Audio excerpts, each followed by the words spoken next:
IF47 gabungan 01 yang berkontakkan 4 orang, yakni Faren Aditya dan Muhammad Fajri, Muhammad Andika, dan Muhammad Ragil. Di sini kami akan menyelesaikan tugas kami aplikasi yakni reservasi fasilitas kampus. Untuk deskripsi aplikasinya, aplikasi ini menggantikan sistem reservasi konvensional dengan sistem online, mempermudah proses bagi kampus dan peminjaman, meningkatkan efisiensi, serta mengurangi biaya pencetakan dan kebutuhan tenaga admin. Di sini aplikasi kami memiliki dua kelas pengguna, yakni yang pertama mahasiswa dan staf admin, di mana mahasiswa pengguna utama aplikasi yang membutuhkan fasilitas kampus untuk belajar dan kegiatan lainnya. Dan untuk staf admin bertugas mengelola dan mengawasi penggunaan fasilitas kampus yang telah diajukan oleh mahasiswa. Dilanjut dengan fungsional requirement. Fungsional requirement kita ada 11. Yang pertama itu membuat atau masuk akun, yang kedua mengelola profil, yang ketiga mengajukan reservasi, yang keempat melihat jadwal penggunaan fasilitas secara real time, yang kelima menerima notifikasi approval atau rejection, yang keenam mencari fasilitas atau tipe fasilitas, yang ketujuh melihat detail ruangan, yang kedelapan mengedit atau membatalkan reservasi, yang kesembilan menyetujui atau menolak reservasi, yang kesepuluh melihat riwayat reservasi, dan yang terakhir yang ke-11 itu adalah mengatur kalender. Selanjutnya itu dilanjutkan kelas diagram. Oke, di sini kita punya 5 kelas, ada student, logistik, reservation, facility, dan yang terakhir yaitu jadwal. Di sini juga kita lihat student reservation, dia ada relation one to many, karena dari behavior class-nya student bisa merequest reservasi. Lalu untuk logistik dan reservation juga memiliki relasi one to many, karena dari behavior class-nya kita bisa melihat bahwa logistik bisa meng-approve atau mereject suatu reservasi. Lalu kelas reservation dan facility juga ada relation one to one, karena tentu saja untuk setiap reservasi itu akan mengupdate ketersediaan dari suatu fasilitas tersebut. Lalu logistik dan facility juga memiliki relation one to many, karena logistik bisa mengatur lebih dari satu fasilitas. Lalu facility juga memiliki relation one to many dengan kelas jadwal, karena untuk setiap reservasi yang di-approve pasti akan mengupdate jadwal, karena dia akan mengupdate ketersediaan dari fasilitas tersebut. Selanjutnya, basis data. Dari penjelasan kelas diagram sebelumnya, kita mendapatkan data yang lalu dikembangkan menjadi MVC atau model View the Control. Dari data MVC, kita mendapatkan beberapa tabel, yaitu tabel notifikasi, tabel user, dan tabel reservasi yang masing-masing memiliki model View the Control. Tentunya dari masing-masing tabel tersebut mempunyai relasi yang saling berhubungan. Nah, MVC ini tentunya menjelaskan juga bagaimana data mengalir atau data flow dari aplikasi tersebut. Oke, selanjutnya kita akan berganti ke sesi individu. Baik, sekarang kita akan masuk ke sesi individu. Perkenalkan, nama saya Faren. Di sini saya memegang 6 use case. Yang pertama yaitu membuat atau masuk akun, di mana pre-conditionnya yaitu akun user belum tervalidasi, dan post-conditionnya yaitu akun user telah tervalidasi. Di primary flow kita mengakses halaman register, lalu akan memilih role sebagai mahasiswa atau logistik, lalu mengisi biodata. Lalu kita akan masuk ke halaman login, di mana kita akan mengisi username dan password. Jika tidak valid, maka akan masuk ke alternative flow, di mana kita akan masuk ke extend use case kedua yaitu mereset password. Di sini ada activity diagramnya. Jika sudah punya akun, maka akan langsung masuk ke halaman login. Jika belum, maka akan ke halaman register untuk mengisi biodata. Lalu kita akan memasukkan password di halaman login, dan jika valid maka akan langsung ke tampilan home screen. Jika belum valid maka akan ke halaman lupa password dan extend ke reset password. Di sini ada desain UI-nya. Ini halaman register, ini drop down menu untuk role, dan di sini ada halaman login. Dan di sini ada sequence diagramnya. Di sini adalah halaman register. Ya, di sini ada halaman loginnya, dan di sini adalah alternative flow jika dia melupakan password. Ini adalah jika passwordnya valid, dan ini adalah jika passwordnya tidak valid. Oke, kita akan masuk ke use case yang kedua yaitu mereset password. Di sini kita memiliki precondition yaitu passwordnya masih password yang lama, lalu post conditionnya passwordnya sudah diganti ke yang baru. Untuk primary flow kita akan menginputkan email, lalu menerima kode verifikasi, lalu menginputkan kode verifikasi tersebut, lalu akan menginputkan passwordnya 2 kali. Di sini ada activity diagramnya. Kita akan masukkan email, masukkan kode verifikasi, masukkan password baru, lalu sistem akan menyimpan perubahan. Di sini ada desain UI-nya. Di sini untuk halaman menginput email. Di sini ada halaman verifikasi kode verifikasi, dan di sini ada halaman menginputkan password baru. Di sini ada sequence diagramnya. eh, User akan menginput email, lalu emailnya akan dikirimkan kode verifikasi, lalu user akan menginputkan kode verifikasi, lalu akan menginputkan password baru, dan sistem akan menyimpan password baru tersebut. Ini untuk use case ketiga, yaitu mengelola profil. Kita ada precondition, yaitu data pribadi belum diperbarui, dan postcondition data pribadi sudah diperbarui. Untuk primary flow-nya, user akan mengakses halaman pengelolaan profil user, dan di sini tersedia beberapa biodata yang bisa diganti, lalu jika diganti akan disimpan ke dalam basis data. Untuk alternatif flow-nya, user masuk ke halaman profil user tapi belum login, sehingga tidak ada biodata yang bisa diperbarui.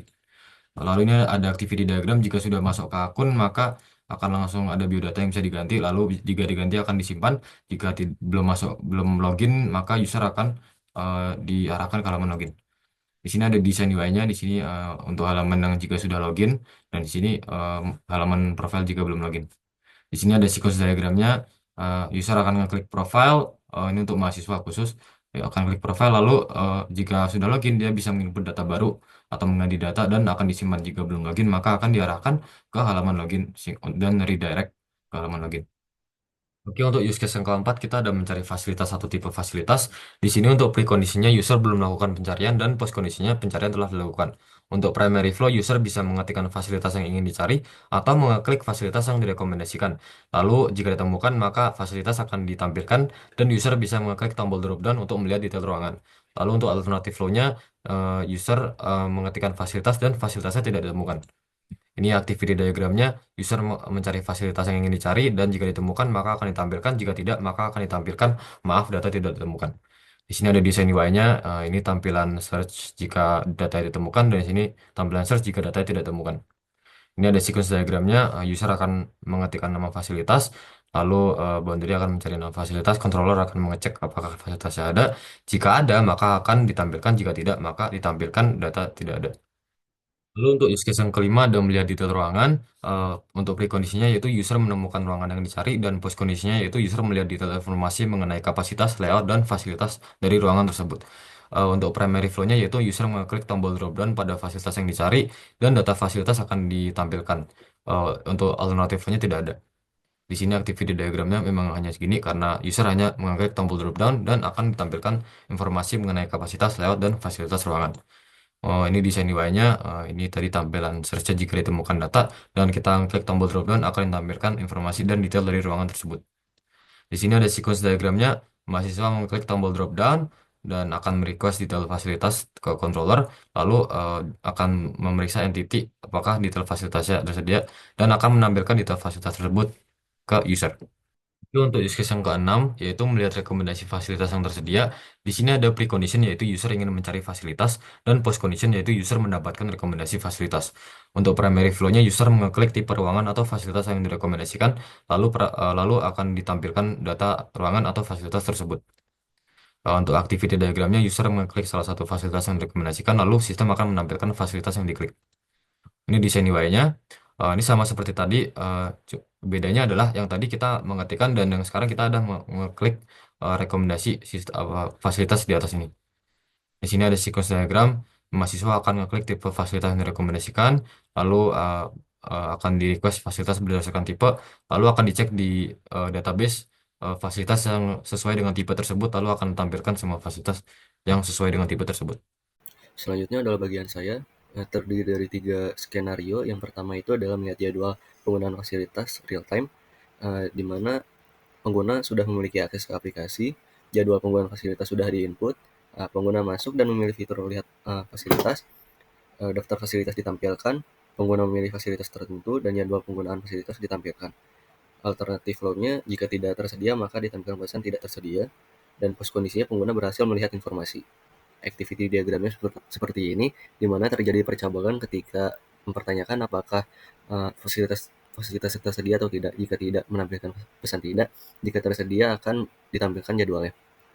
Untuk desainnya seperti ini, ada main page awal, dan selanjutnya ada page fasilitasnya, dan ada yang terakhir page jadwalnya.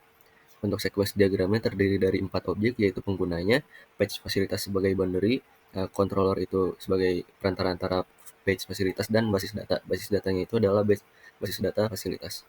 Selanjutnya, sesi individu bagian saya. Di sini saya akan menjelaskan 4 use case yang saya kerjakan, yaitu use case mengajukan reservasi, mempunyai include memeriksa ketersediaan, dan mempunyai extend mengedit atau membatalkan reservasi. Yang terakhir ada use case menerima notifikasi approval atau rejection. Use case ke-8 mengajukan reservasi. Dengan use case skenario, precondition. User sudah login tentunya ke dalam aplikasi, dan akun user tervalidasi oleh aplikasi. Dan post condition, data reservasi tercatat dalam data aplikasi. User menerima notifikasi status reservasi. Primary flow dan alternative flow akan saya jelaskan di activity diagram. Dengan kondisi awal, user masuk ke sistem atau aplikasi. Lalu user pilih fasilitas. Selanjutnya sistem cek ketersediaan, maka akan memasukkan include memeriksa ketersediaan di sini. Lalu ada kondisi percabangan fasilitas tersedia iya atau tidak. Jika fasilitas tersedia iya, maka isi formulir dan sistem proses dan simpan konfirmasi status reservasi tercatat. Jika tidak, maka aplikasi akan menampilkan fasilitas tidak tersedia.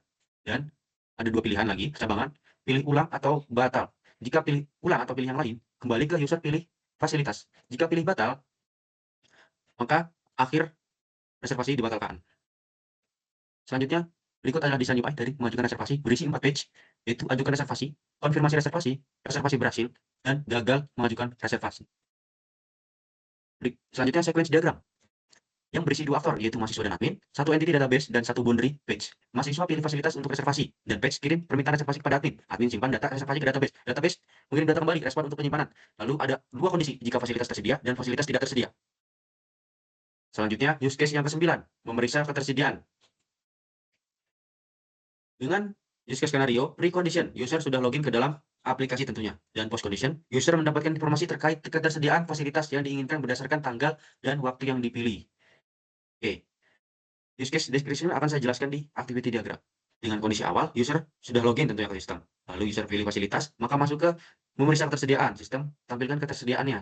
Baru user dapat informasi, maka bisa lanjutkan ke use case selanjutnya. Berikut adalah desain UI dari memeriksa ketersediaan. Ada 3 page, yaitu memeriksa ketersediaan, hasil ketersediaan, dan pesan error.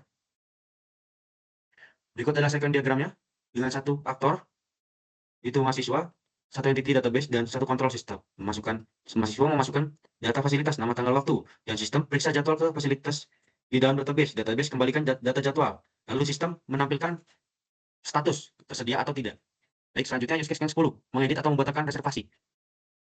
Dengan precondition, user sudah login dan memiliki reservasi yang aktif tentunya. Dan post condition, reservasi diperbarui atau dibatalkan sesuai permintaan user. Untuk use case description akan saya jelaskan di activity diagram. Dengan kondisi awal, user sudah login tentunya dan memiliki reservasi aktif. User pilih reservasi untuk edit atau batal. Lalu sistem tampilkan detail reservasi. Di sini ada dua kondisi percabangan, edit atau batal. Jika edit, maka edit detail reservasi sesuai kebutuhan. Lalu sistem update reservasi sesuai perubahan user. Lalu pemeriksaan selesai atau reservasi sudah diperbarui. Jika memilih batal, maka batal reservasi. Sistem hapus reservasi dan akhir dari reservasi sudah dibatalkan. Atau kedua percabangan sistem update dan sistem hapus kembali ke awal. Berikut adalah desain UI dari mengedit atau membatalkan reservasi yang berisi 4 page. Daftar reservasi, edit reservasi, konfirmasi pembatalan, dan sukses reservasi atau berhasil. Sequence diagram dengan 1 aktor mahasiswa dan 1 entity database. Mahasiswa pilih reservasi, database menampilkan detail reservasi. Baru mahasiswa kirim perubahan atau pilih batalkan. Lalu kembali lagi ke kondisi 2 kondisi percabangan ini, edit atau batalkan. Sama seperti activity diagram. Video bagian saya ini Mas Fajri. Untuk di sini saya memiliki 3 bagian, yakni menyetujui, menolak atau menolak reservasi, yang kedua mengulas detail reservasi, dan yang ketiga melihat riwayat reservasi. Untuk yang pertama use case ke-11, yakni menyetujui atau menolak reservasi, di mana prekondisinya pengguna telah login ke dalam data atau terdapat minimal 1 data reservasi yang terkait dengan akun pengguna. Lalu untuk alur utamanya, primary flow-nya, itu admin telah membuka aplikasi dan memilih opsi menyetujui atau menolak. Daftar reservasi yang belum dipilih itu akan ditampilkan. Lalu admin melihat detail reservasi memeriksa ketersediaan waktu. Untuk alternatifnya, itu notifikasi ditampilkan bahwa tidak ada pengajuan reservasi yang diajukan. Untuk post kondisinya, data riwayat peminjaman pengguna ditampilkan. Lalu untuk activity diagramnya seperti ini, apabila disetujui seperti ini dan ditolak seperti ini. Untuk desainnya, itu seperti ini juga, di mana di sini tombol apabila menyetujui akan memilih tombol yang hijau dan menolak memilih tombol yang merah. Setelah diklik akan menampilkan mengirimkan notifikasi, dan apabila alternatif flow-nya tidak ada pengajuan data akan menimbulkan desain seperti ini. Untuk sequence diagramnya itu seperti ini. Dapat kita lihat bahwa terbagi menjadi dua, yakni primary flow-nya dan alternative flow-nya. Di sini mahasiswa berinteraksi dengan page, lalu dikirimkan ke admin, admin mengecek di database. Setelah itu di use case yang kedua, yakni ke-12, mengulas detail reservasi.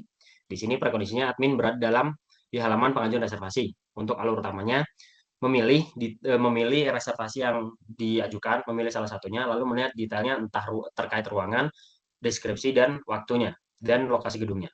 Lalu di sini admin baru memilih untuk opsi menyetujui atau menolak. Setelah itu dikirimkan ke mahasiswa atau pengajunya. Lalu untuk alternatif flow-nya, fasilitas yang dicari tidak ditemukan dan menampilkan kata maaf data tidak ditemukan. Untuk post kondisinya, status reservasi diperbarui sesuai keputusan dan pengguna yang mengajukan reservasi menerima notifikasi.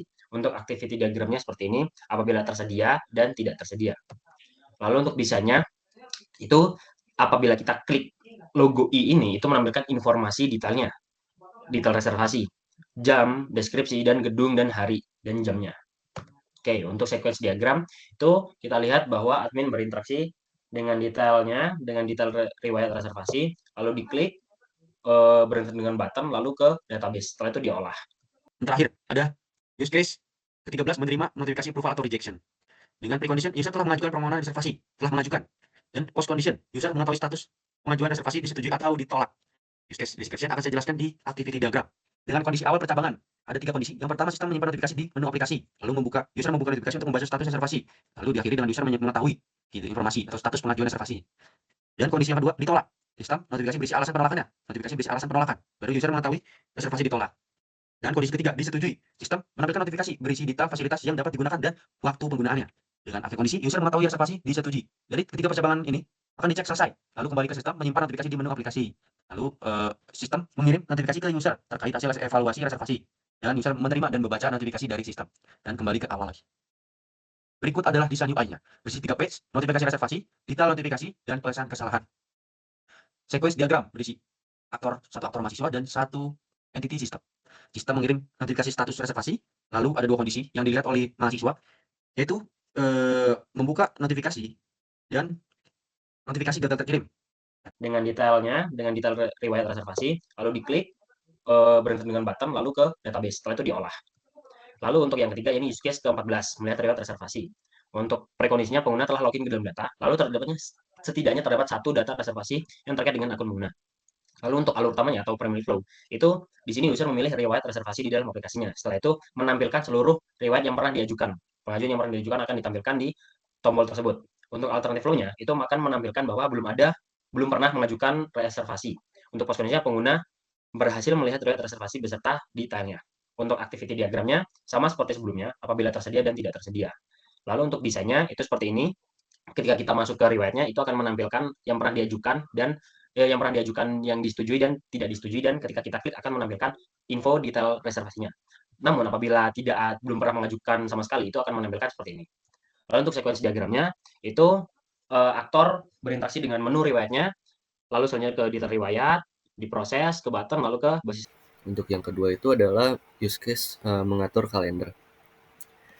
Logistik sudah login, logistik membuka modul kalender, kalender ditampilkan, logistik memilih jadwal fasilitas ditampilkan, logistik menambah kegiatan baru, dan potensi konflik diperiksa, dan include memperbarui ketersediaan fasilitas. Jika ada konflik, maka logistik disuruh untuk menjadwalkan ulang. Untuk activity diagramnya seperti ini, terjadi percabangan ketika memvalidasi apakah ada konflik atau tidak. Jika ada konflik, akan disuruh untuk memilih jadwal lain, jika tidak ada akan disimpan. Untuk desain UI-nya seperti ini, ada page jadwal di mana ada page jadwal, ada page fasilitas, dan terakhir itu validasi status. Untuk sequence diagramnya terdiri dari 4 objek, yaitu ada penggunanya, ada page fasilitas boundary-nya, ada controllernya untuk perantara sama basis data, dan basis datanya itu adalah basis data kalender atau jadwal ya. Dan yang terakhir itu adalah use case include, memperbarui ketersediaan fasilitas. Di mana admin sudah login, daftar fasilitas sudah terdaftar, admin mengonfirmasi perubahan status diperbarui, dan perubahan disimpan. status ketersediaan diperbarui dan semua pengguna fasilitas mendapat status terbaru. Untuk activity diagramnya seperti ini, admin login, pilih fasilitas, perbarui status, kirim pemberitahuan, sistem simpan perubahan dalam sistem.